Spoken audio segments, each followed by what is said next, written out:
Good afternoon, everyone, and welcome to CBM Calling. My name is Terry Smith, and I'm the head of Canadian Baptist Ministries. And our CBM Calling today is going to be a little special. Most of our conversation today will be in French, and I'll be joined by my dear friends and colleagues, Bruno and Kathleen Soucy. But before we do that, I want to take a few moments and share with you our deepest grief and sadness at the senseless loss of lives and the act of violence that took place in the province of Nova Scotia this past weekend. Our entire Canadian Baptist family joins together in mourning the loss of life, including the death of RCMP officer Constable Heidi Stevenson, who lost her life as she was serving others and seeking to protect others. Our prayers today are with the families and the friends of all those who were impacted by this tragedy. We know that for all of Canada, for the world, we are in the grips of the COVID-19 pandemic. And yet our sadness in Canada is so much greater right now because of this tragedy. But we take hold to the truth of Psalm 34. It says that the Lord is near the brokenhearted, and he saves those who are crushed in spirit. So today we stand in solidarity and in prayer and in support for the church communities in Nova Scotia. And we pray that just as your beautiful province is symbolized by a lighthouse, we pray that churches and believers in Nova Scotia would be like a light in the darkness, bringing comfort, peace, and hope during these challenging times. Aujourd'hui, nous avons le privilège de tenir notre CBM Calling en français avec mes chers amis Bruno et Kathleen Soucy. Mais avant de se faire, je voudrais passer quelques instants dans le silence et dans la prière pour ceux qui ont péri ce week-end dernier lors de cette tragédie si bouleversante en Nouvelle-Écosse. Nous déplorons la mort de ces 19 personnes, y compris une policière de la Gendarmerie nationale. Il s'agit pour nous au Canada de la pire tuerie dans l'histoire canadienne. Notre peine aujourd'hui est immense. Alors que le monde entier est secoué par la pandémie du COVID-19, cet incident vient nous rappeler si brutalement que le mal existe dans le monde.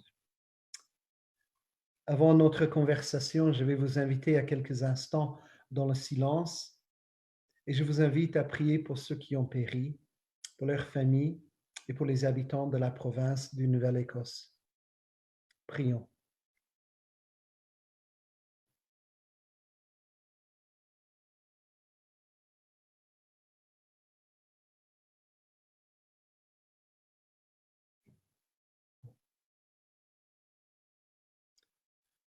Le psalmiste a écrit ces mots dans le chapitre 34 des psaumes. Les yeux de l'Éternel sont sur les justes et ses oreilles sont attentives à leurs cris. L'Éternel tourne sa face contre les méchants pour retrancher de la terre leurs souvenirs. Quand les justes crient, l'Éternel entend et il les délivre de toute leur détresse. L'Éternel est près de ceux qui ont le cœur brisé et il sauve ceux qui ont l'esprit dans l'abattement. Thank you. Merci. Alors, bienvenue, Kathleen et Bruno. Ça fait plaisir de vous revoir sur l'écran et d'avoir ces moments de conversation ensemble. C'est toujours un plaisir de vous voir, même si vous êtes loin géographiquement. J'ai l'impression qu'avec cette technologie, nous sommes vraiment juste côte à côte. Alors, vous êtes au Guatemala. Pourriez-vous me dire en quelques mots la situation que vous vivez actuellement et aussi pourquoi vous êtes au Guatemala? Bon, merci Terry pour cette occasion de rencontrer les églises francophones du Canada. Salutations de Guatemala, où nous vivons à environ 20 kilomètres, más o menos, de la capitale. Depuis le 11 mars, nous avons eu la plupart des restrictions que beaucoup d'entre vous ont rencontrées. Avec l'ajout des masques portés en tout temps et pas de transport en commun et un couvre-feu quotidien qui cette semaine a été prolongé pour nous permettre de sortir jusqu'à 18 heures. Nous ne sommes pas autorisés à voyager entre les départements. Et depuis la semaine dernière, les personnes de plus de 60 ans ne peuvent pas quitter leur domicile, los casas. C'est terrible. Nous vivons dans une petite communauté d'environ 80 familles et c'est très calme et contrôlé et les gens s'entraident.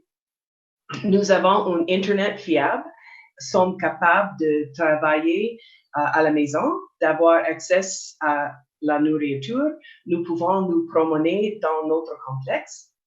Cependant, c'est une réalité très différente pour la majorité des personnes vivant au Guatemala et dans les autres pays d'Amérique latine. Et pourquoi nous sommes au Guatemala? C'est une bonne question. On est ici depuis un peu plus qu'un an. Avant ça, on a passé 4 ans en Bolivie.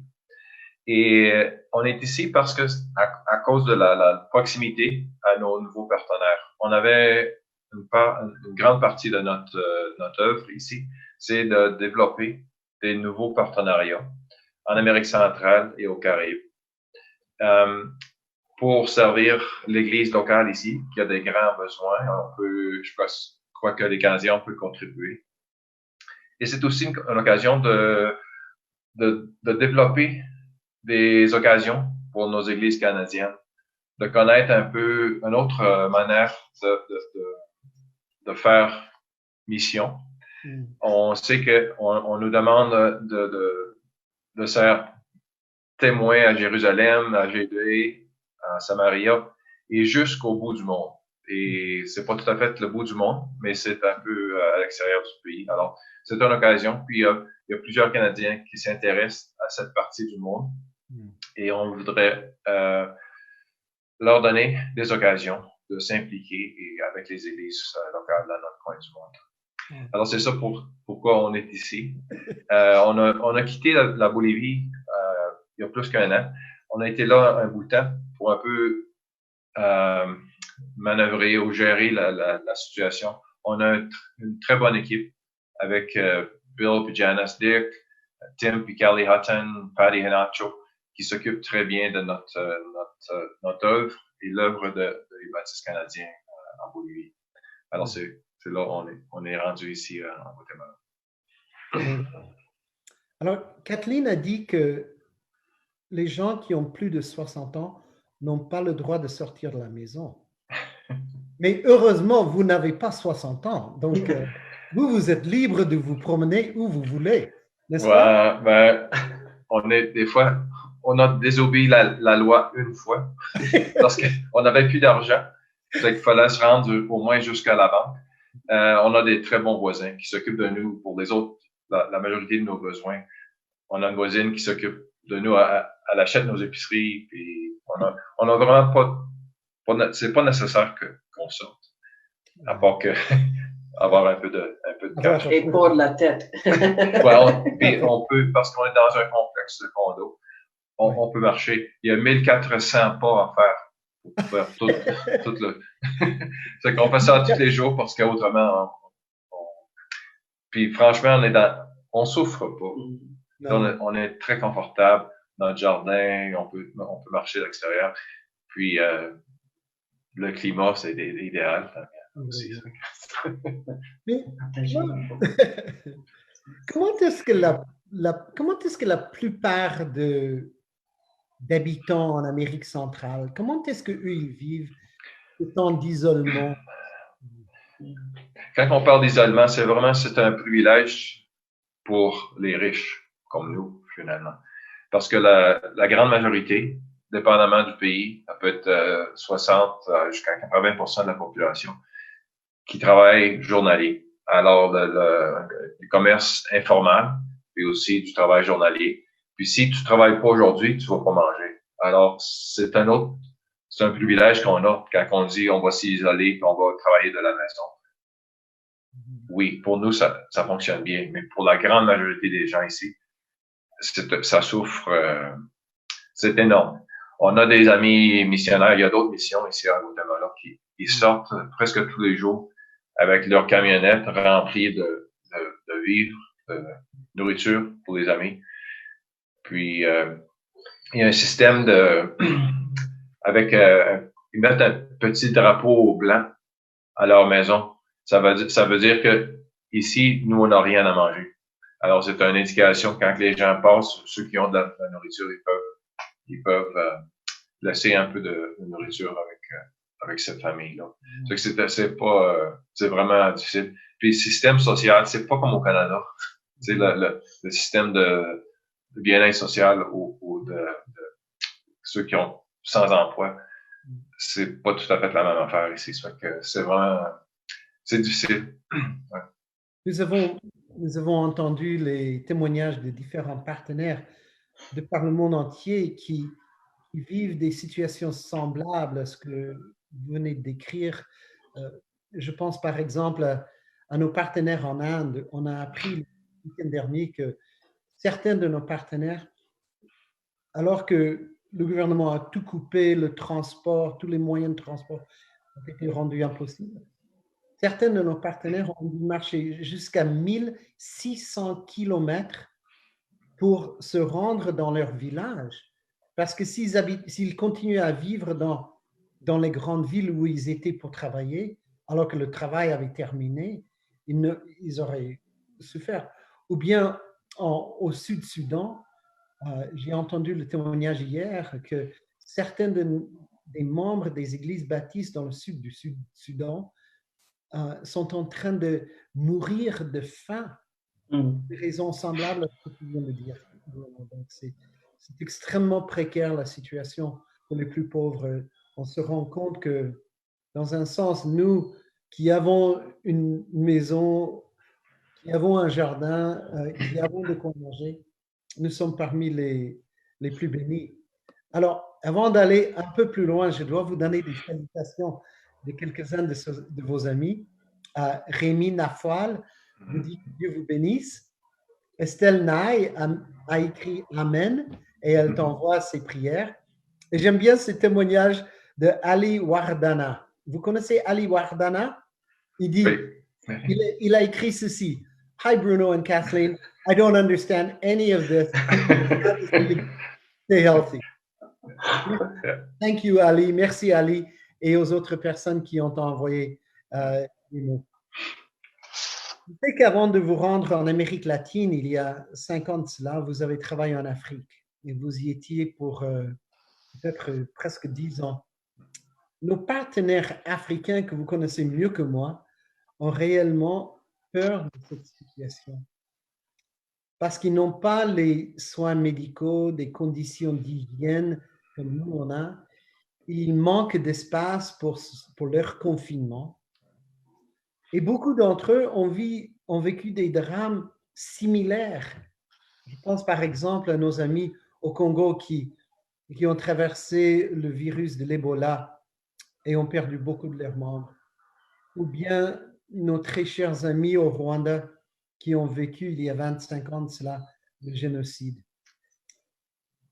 Vous qui avez vécu dans différents continents, la question que j'ai pour vous, c'est qu'est-ce que nous pouvons apprendre d'eux dans des moments de crise?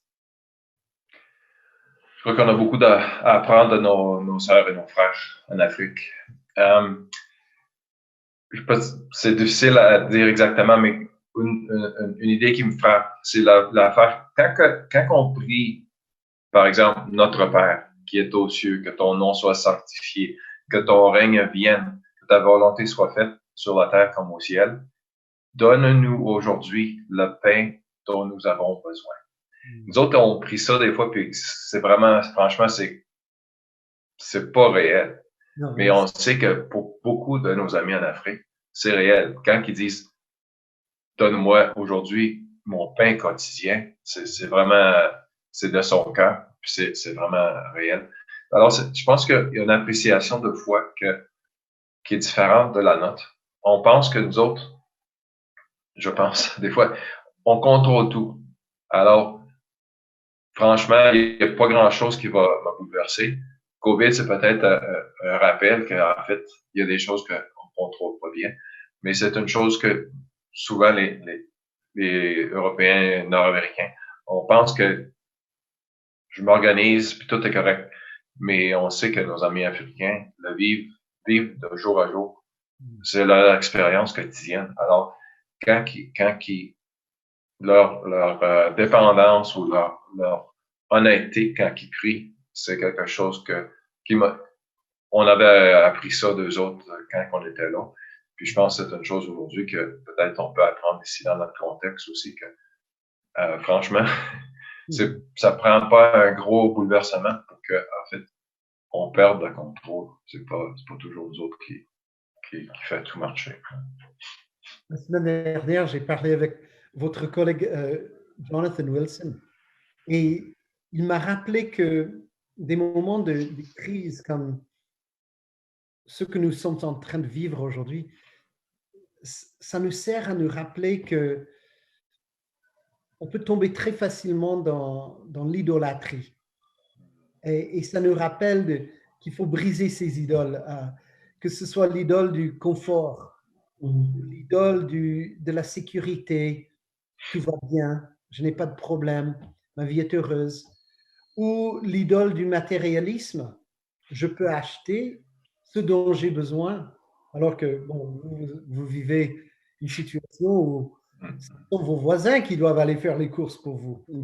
Donc, c'est un moment pour toute la Terre de se rappeler de notre grande dépendance sur Dieu et peut-être de prier différemment le Notre Père, comme Bruno, tu viens de le dire. Merci. Je continue à avoir des messages de nos partenaires africains et nous voulons témoigner autant de la solidarité des baptistes canadiens pour nos églises en Amérique latine, mais aussi nos amis en Afrique. Alors, si on parle en français aujourd'hui, c'est parce que vous avez des églises francophones qui appuient, qui sont solidaires avec vous dans votre ministère, qui apprécient le travail que vous faites, qui vous soutiennent tant par la prière que financièrement.